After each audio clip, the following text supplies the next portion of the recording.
What is Bloom's taxonomy? Bloom's taxonomy is a classification system for learning objectives. It was first developed in 1956 by educational psychologist Benjamin Bloom and later revised in 2001 to make it more action oriented. This framework organizes thinking skills into 6 levels, from simple to complex. Teachers use it to write learning objectives, design questions, create assessments, and encourage critical thinking. Let's explore all 6 cognitive levels of Bloom's taxonomy, such as remembering, understanding, applying, analyzing, evaluating, and creating. To bring these levels to life, we use photosynthesis as our anchor topic. As a cornerstone concept in life science, photosynthesis is rich enough to support questions at every cognitive tier, making it the perfect lens through which we can see Bloom's taxonomy in action. Let's explore how one familiar topic can unlock a full spectrum of thinking skills. Let's start with level 1, remembering. This is about recalling basic facts or information. For example, you can ask your students to list the main raw materials and products of photosynthesis to test if they can remember essential vocabulary. Recall is the foundation tier of Bloom's taxonomy because all higher order thinking depends on having accurate facts readily accessible. Before students can analyze, evaluate, or create, they must first be able to reliably retrieve core knowledge. When you're doing a lesson about photosynthesis, here are some questions you can ask your students. Like, where in a plant does photosynthesis take place? Or, what gas is released as a byproduct of photosynthesis? What is the role of chlorophyll in photosynthesis? And name 2 raw materials a plant absorbs from its environment to carry out photosynthesis.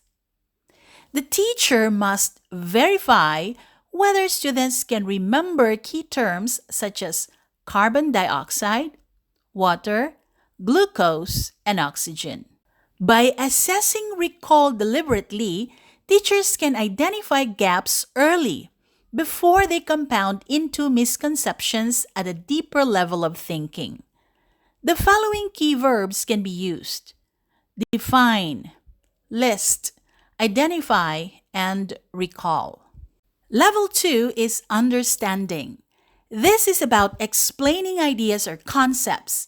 You can ask your students to summarize the process of photosynthesis in their own words, moving beyond memorization.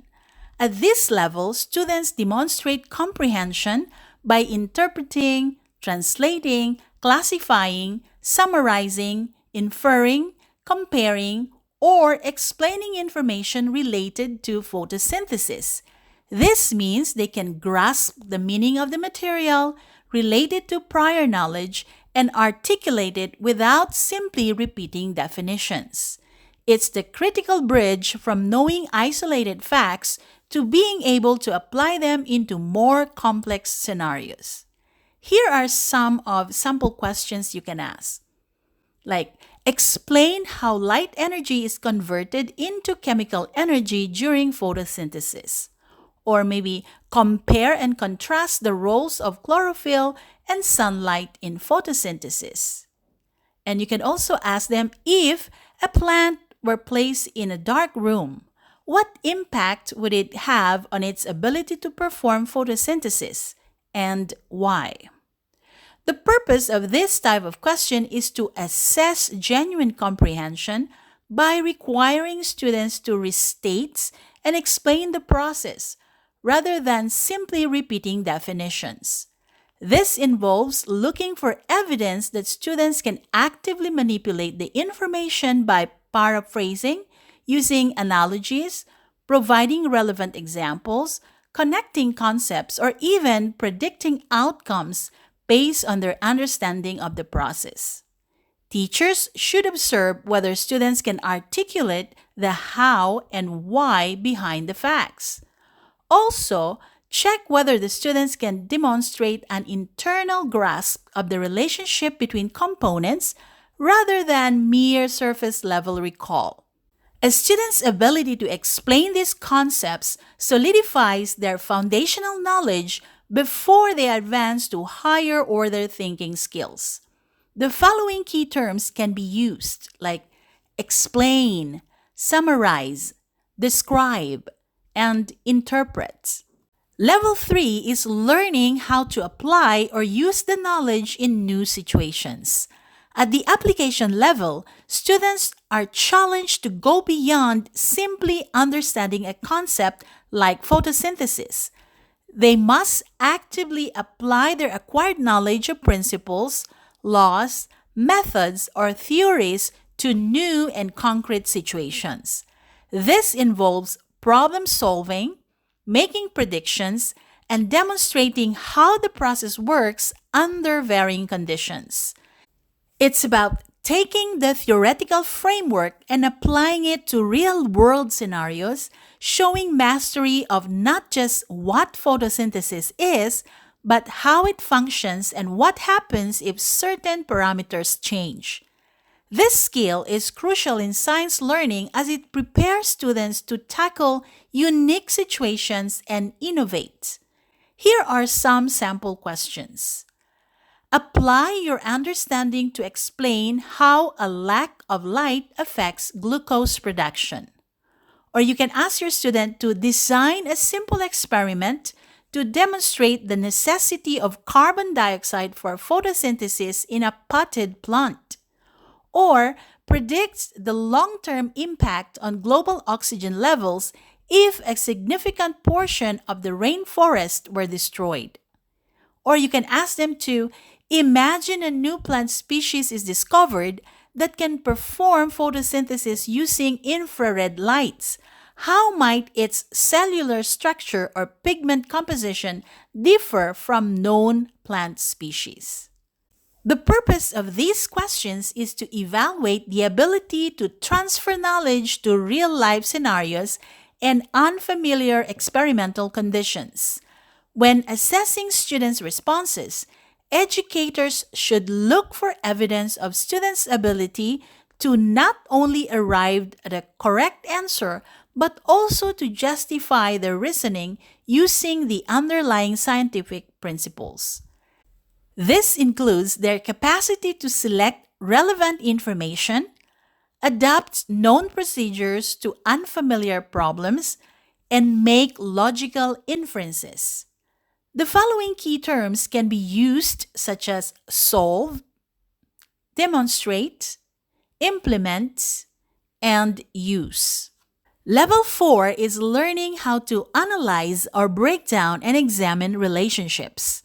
At the analysis level, students move beyond mere comprehension to break down complex information into its constituent parts, identifying underlying patterns, structures, and relationships. It involves dissecting data, concepts, or phenomena to understand how elements interact and contribute to the whole. In scientific contexts, this means interpreting experimental results, discerning cause and effects, and recognizing logical flaws or inconsistencies. This skill is paramount for developing a deeper scientific understanding and for the critical evaluation of information. Here are some sample questions, like identify the light intensity at which the photosynthesis rate peaks and explain why there is a plateau or decline at higher intensities.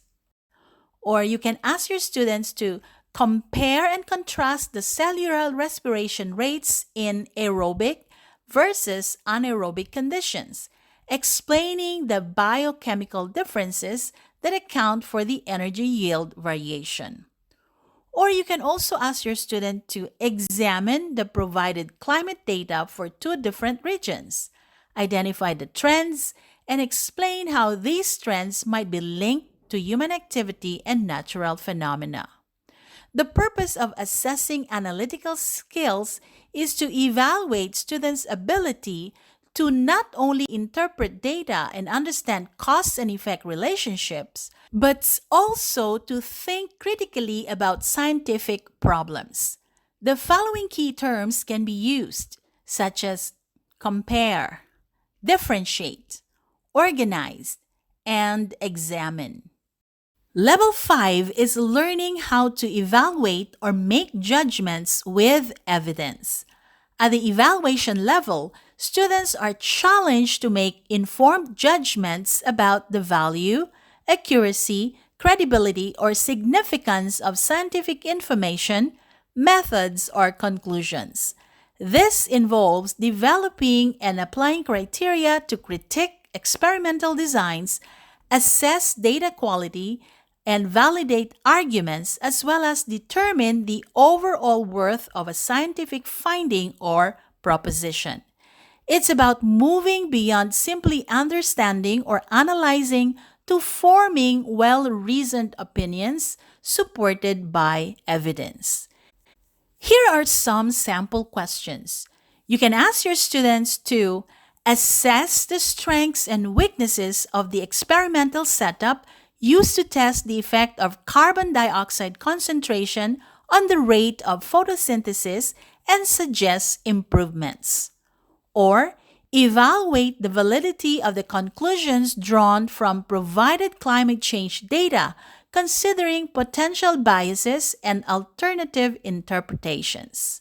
The primary purpose of assessing evaluative skills is to gauge a student's ability to engage in sophisticated critical thinking about scientific matters. The following key terms can be used: justify, defend, critique, and judge. Level 6 is learning how to create or design and innovate. At the pinnacle of scientific thinking, creating challenges students to synthesize information from various sources to produce original work, designs, or solutions. This involves generating new ideas, designing novel experiments, developing models, or devising innovative solutions to complex problems. It moves beyond analyzing existing knowledge to actively shaping new understanding and pushing the boundaries of scientific inquiry. Students are asked to conceptualize something entirely new, plan its execution, and justify their creative choices based on scientific principles. Here are some sample activities you can ask your students to do. Design an original experiment to test how temperature affects the rate of photosynthesis. Formulate a hypothesis, outline your procedure, and predict possible outcomes. Or you can ask them to develop a method for converting agricultural waste into biofuel, considering scalability, environmental impact, and energy efficiency. The primary purpose of assessing creation skills is to cultivate and evaluate a student's capacity for true scientific innovation and synthesis. The following key terms can be used: design, develop, construct, and formulate. Below is a simple reference table of Bloom's taxonomy showing each level, what students do, and a sample question starter.